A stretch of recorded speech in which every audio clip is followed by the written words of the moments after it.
cables. Yeah. So just give us 1 second. That's where we.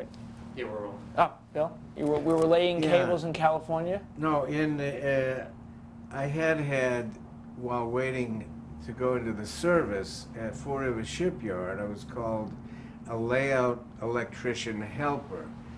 That verb or adjective, layout, had to do with the actual laying out of these huge cables which constituted the degaussing system or the demagnetizing of these big hulls, because a mine had a little thing on it, and it would trigger, it would be the going towards the metal, and it would explode and blow up a ship.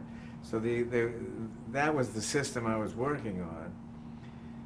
So when long dissolve, and now I'm in Los Angeles. I've failed at any attempt to get into show business, and I'm answering an ad at Douglas Aircraft. And when I went to the interview, I said I'd been an assistant layout electrician. Well, this guy's eyes came out on 3-inch. Oh my God, have you got your tools and you got all of that? I had no idea. All I knew is, wait a minute, there's something's gonna happen here. Maybe I can get a job. So I just started ad-libbing. And on the way, I realized that he's talking, a layout person in aircraft is a draftsman. You lay out these, all of this stuff. So I totally faked my way. They put me in a thing called deep freeze, which means you had to be cleared by Army, Navy, Marines, Secret Service. I'm just keeping, I don't know what's happening. And I end up as head of the equipment and manpower files at Douglas Aircraft in Santa Monica on the Nike project. Super top secret job. They had cleared me through this whole thing, and I am totally bogus. I mean, I have no credentials at all, and I faked my way through it, and I finally, well, there were two incidents. One, they were going to build a piece of equipment, and I said, well, why don't you use the one at White Sands? They said, well, I mean, this, I forget what the figure was. It was like $250,000 piece of equipment, tracking getting very, like 3 or 4 bits of information from one signal. Why don't you use the one that's at White Sands? I said, what one at White Sands? And I went to the file and I said, well, this one here. So I became, my boss took bows for that, and I became the head of the Douglas Christian Fellowship. God, I'm more of a phony than I remember. But anyway. Sounds like a Jose sketch. But that kept me surviving, and I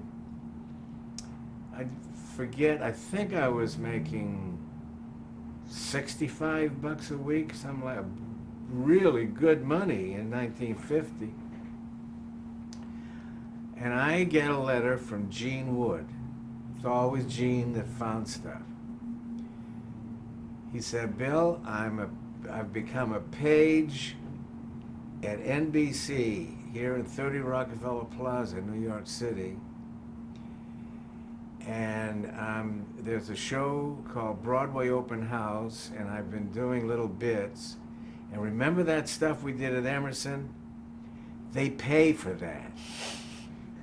Now tell us about some of those bits you were doing with Gene and the act of. The act we did. Anyway, let me just finish this thought, and then I'll get to that. Then I got a Guy Aylward, my friend. We had a Studebaker that looked like you didn't know whether it was going or coming. It had one of those shapes, and we drove into New York. Then I went on the page staff. But the bits. We did takeoffs on like Young Dr. Kildare. When they were cleaning up, I'd look at him and he'd look at me, and we'd both go. They were sterilizing themselves. Corny jokes. And but then we had some fairly sophisticated stuff. What would have happened if, it would lean into the mic, what would have happened if the scene, the year 1865, the scene, a dedication of a cemetery outside of Gettysburg, Pennsylvania. Onto a platform erected for the occasion steps a tall man with a stovepipe hat and a short dark beard. He addresses the admiring crowd. On my way down here to Gettysburg, I wrote out a speech on the back of an envelope, and I'd like to read it to you now.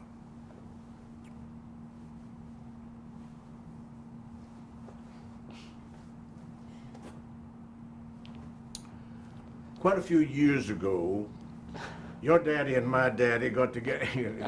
That was, what would have happened if the bombing of Fort McKinley in a forget the name of the boat, a Philadelphia lawyer and with a cast of characters watched out of the porthole of the brig. Hey, say, can you see? By the dawn's early light. See it? Oh, say, can you see by the dawn's early light? Get a pencil? Think. Oh, say, can you see by the, get a paper? Huh? No? Ah, the hell with it. This was, Dana and Wood's act was all these takeoffs, little bits and pieces. Now, there was no straight man. You were both comedians. No, that was the thing.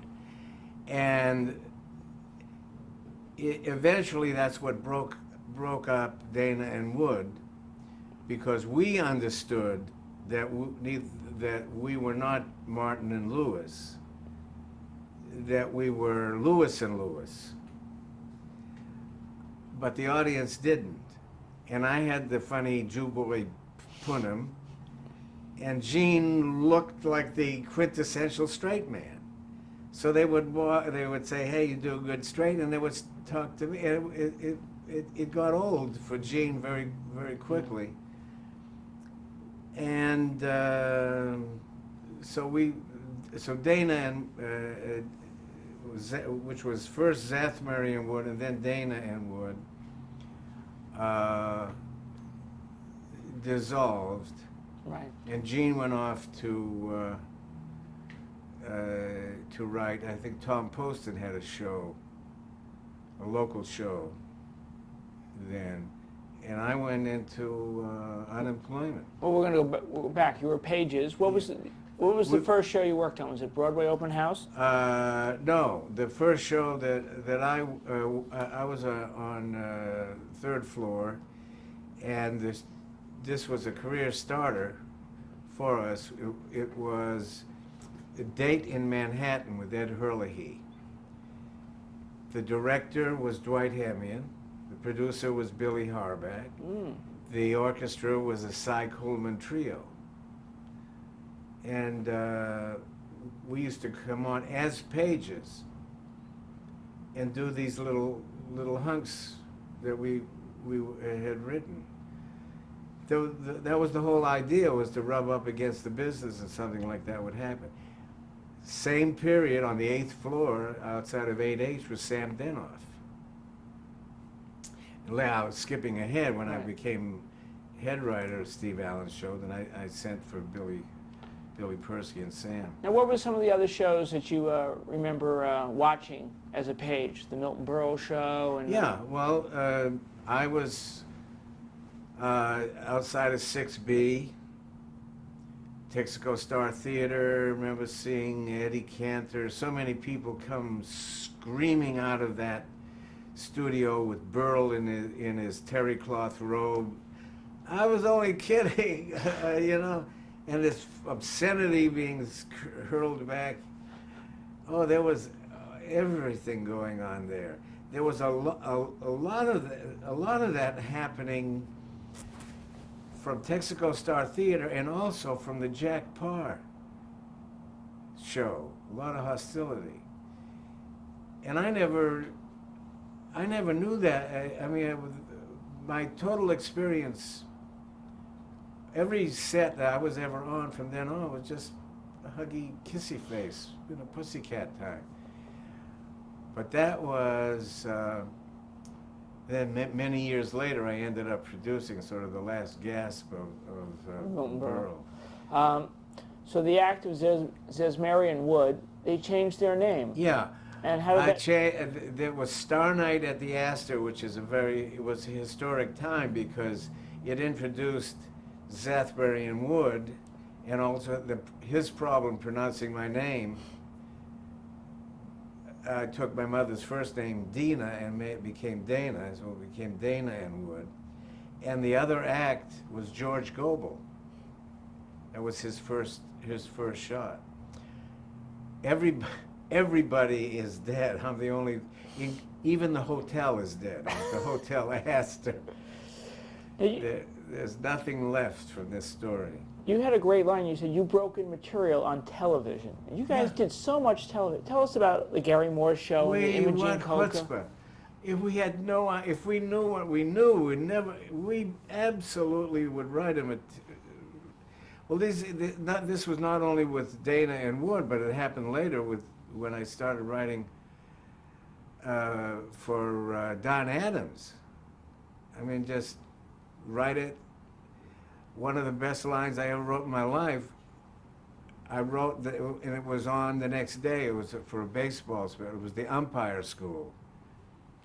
Where he said, "Now, men, it's going to be a tough row to hoe. Some of you will make it, others will crack. Those of you who make it will go on to great things. And those of you who will crack will be umpires." I'm done. Where are they all? Am I alone down here on the planet with all my pets? We're here. What do you remember about doing the Martha Raye show? Or yeah, I was just reminiscing with Norman Lear. God bless him. He's been my pal and supporter through the ups and the downs. But we had met at Imogene Coca's place. She had a place in Peekskill, New York. And Simmons and Lear were the highest paid comedy writing team. They did Martin and Lewis, and then they were doing the Martha Raye show. So they knew I was a struggling actor. And they used to give me bits and little assignments to do on the show. One of them, I was reminiscing with Norman Lear the other day, was Gloria. It's a young girl, 12 or 13 years old, Gloria Lockerman, and she won the $64,000 question in spelling. And so they sent me to Baltimore to bring her back. I remember she thanked Martha, was spelled M-A-T-H-A, Ray, R-A-Y. But that was an opportunity to see shows in action, and of course it was all live.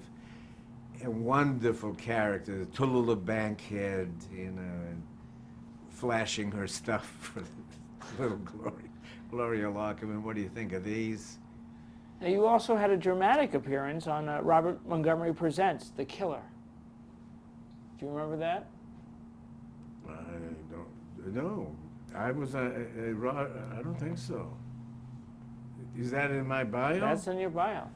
Is there any residuals from that? We'll look into that. We'll have to. It might have been, that I had. Now, help me.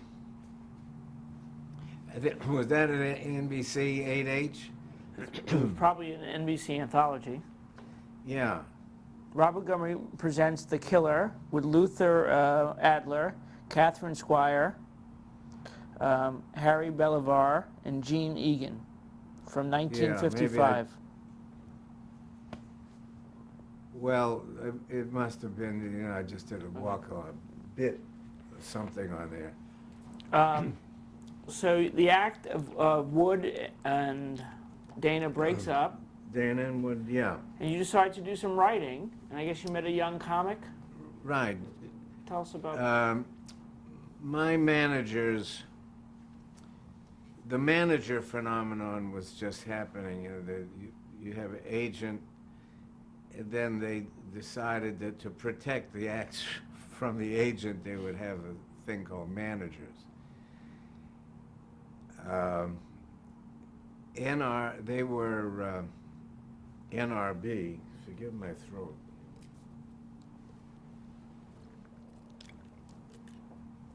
I need those capsules. they're right there. Neufeld, Rosen, and Bash. Thanks. If I put them there, is that That's are they okay. out of count? Yeah.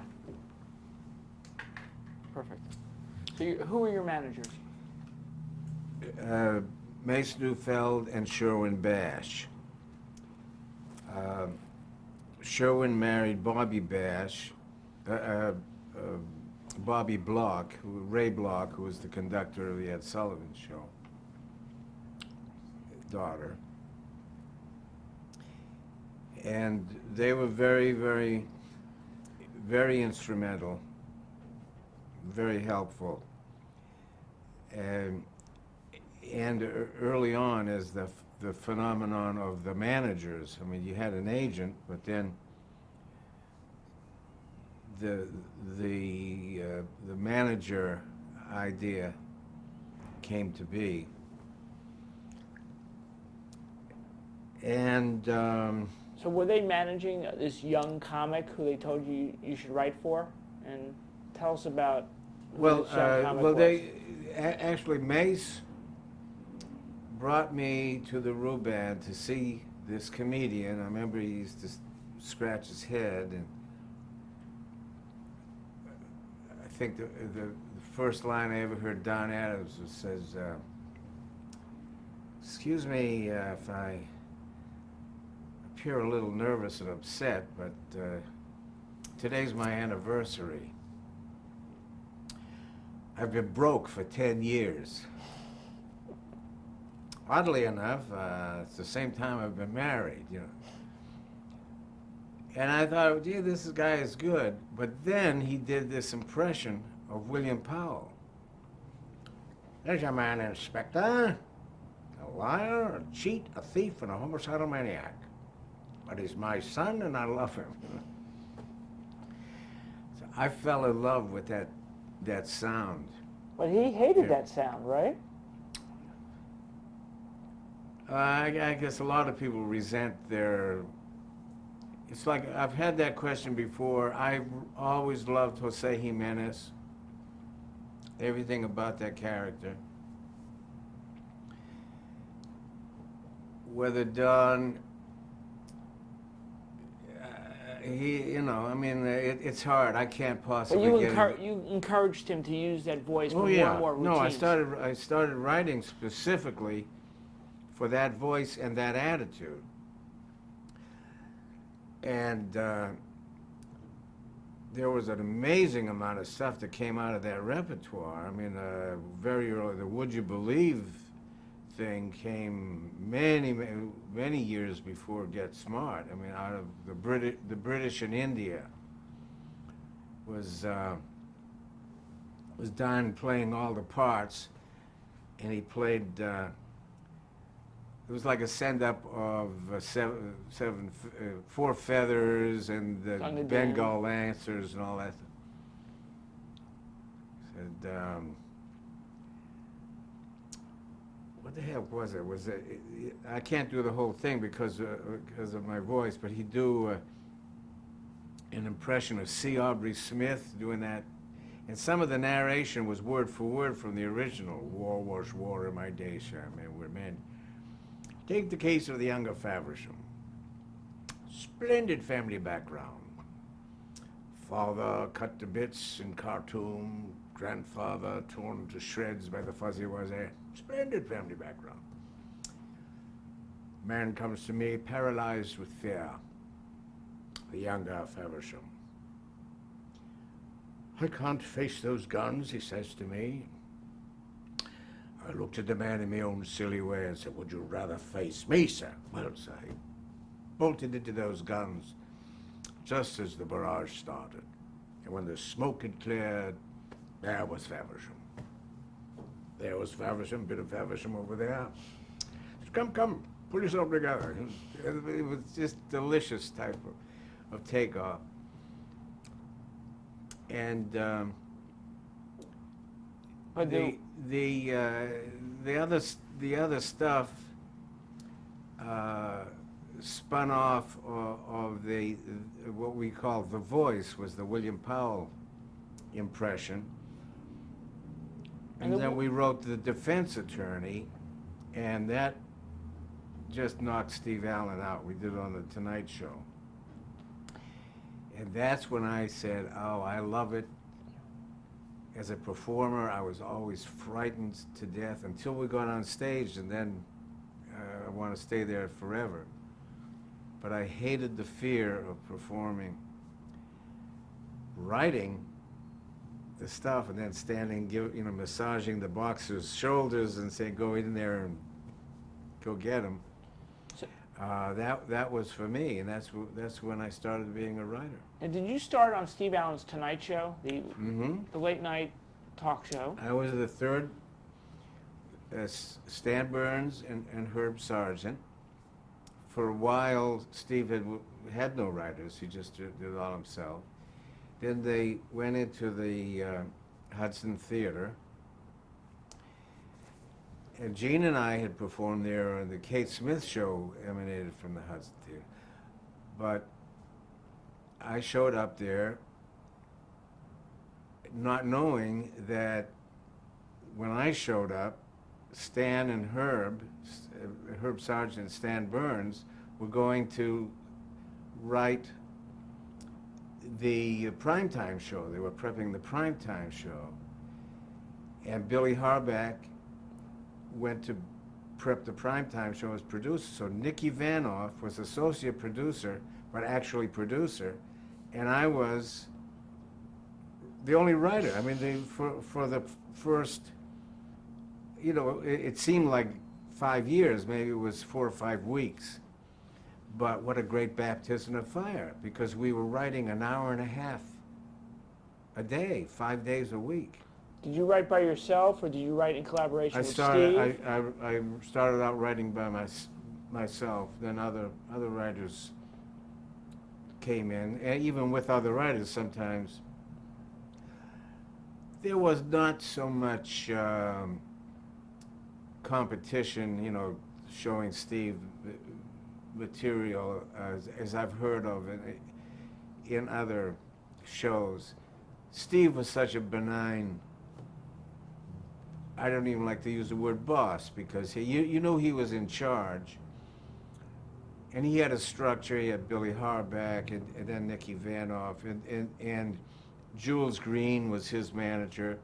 Everybody it was a great, that family, Steve Lawrence, Edie Gourmet, Andy Williams, and Pat Kirby. Pat would have been a star, but she elected to leave the business. This was, 1955, 1956. So I had the benefit of really growing up in this industry, from being a page, barely when it was getting television. When I say industry, I mean television. But tell us about Steve, professionally, personally. What kind of, was he driven? He was a man doing 2 shows at the same time. Yes, he. The single most gentle gentleman I ever knew. He and so bright and so broadly gifted that he didn't have to worry about anything. He did.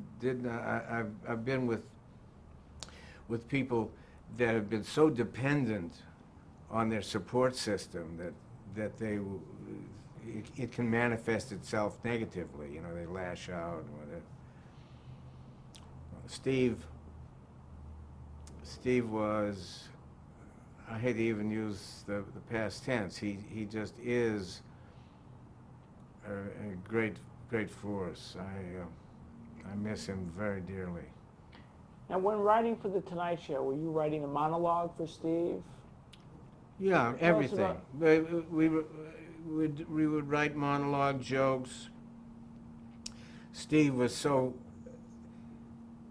he never had a resentment of writers, but he had a feeling, which was true, that he didn't really need them, you know, because he got where he was doing everything, or either ad-libbing, which is writing, and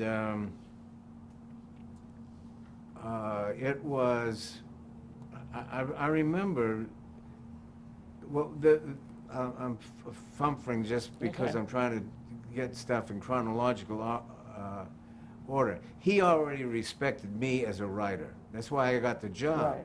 because Of Don's work. of Don Adams' appearances. And Herb Sargent and Stan Burns were very motivated that now they had a support set, or somebody come in. It wasn't a support, it was actually a replacement.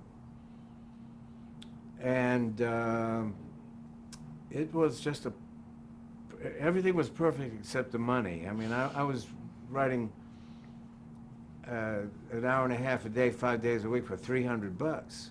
And even if you extrapolate that from then, it's not very much money compared to. When I see these squadrons of writers walk up to take awards, what are they doing? What is that? I have never ever, even the Bill Dana show, 63, 64, I mean, 2 writers, you know. You'd write when I was head writer, we had 6 writers. We had, I forget, Arnie Sultan, Marvin Worth were one of the teams. Elsie Marshall. There was, I brought out Billy Persky and Sam Denoff. Anyway, you were a head writer, and you'd work with 2 other writers show by show. Right? But it's, you know, it's down Merriman's Lane here, but it's just amazing the amount of talent and the money that's spent, and it seems to me it's redundant. I mean, what's everybody doing? Now Then you see, if it were that much funnier, I mean, and it's not as funny as far as I'm concerned. Now, right after spending about a month or so after The Tonight Show, you went over to the primetime show. Is that correct? Yeah, when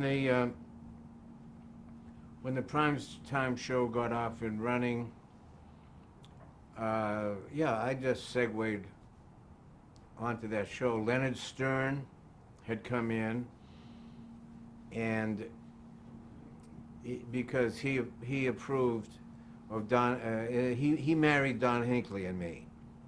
We were writing individually, and then he made a comedy writing team out of us. Tell us about Don. Don Hinckley. Hold that thought. Stop, let me get you some tea. Do you need to stand up or anything?